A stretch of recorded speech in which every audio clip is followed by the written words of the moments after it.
il y a un Made in Morocco. C'est une marque et un label. Ça vient d'où? Ça vient des attentats de Casablanca du 16 mai 2003.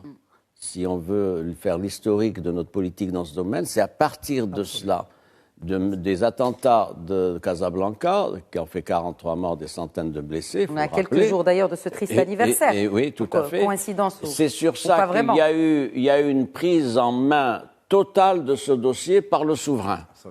Il y a 2 semaines après les attentats du 16 mai 2003, il y a le discours royal du 29 mai 2003, qui est un discours extrêmement important, qui est un acte fondateur d'une nouvelle approche de la gouvernance et de la gouvernance sécuritaire.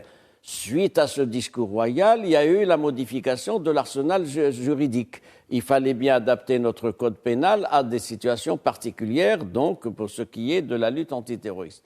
Alors je dis, il y a un Made in Morocco, pourquoi? Parce qu'on a réussi, sur la base de l'efficacité d'un appareil sécuritaire qu'il faut saluer. C'est extrêmement important, on ne le dit pas suffisamment, et d'ailleurs c'est une fonction régalienne, et c'est une fonction régalienne qui a donné des résultats probants, si besoin était, avec la lutte contre la pandémie de Covid-19.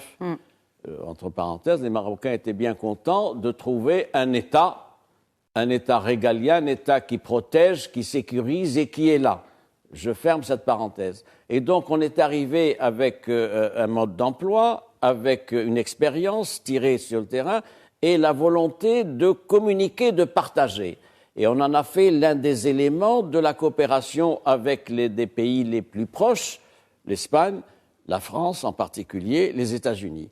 Puis ça s'est élargi par cercles concentriques avec d'autres pays européens, d'autres pays africains, etc.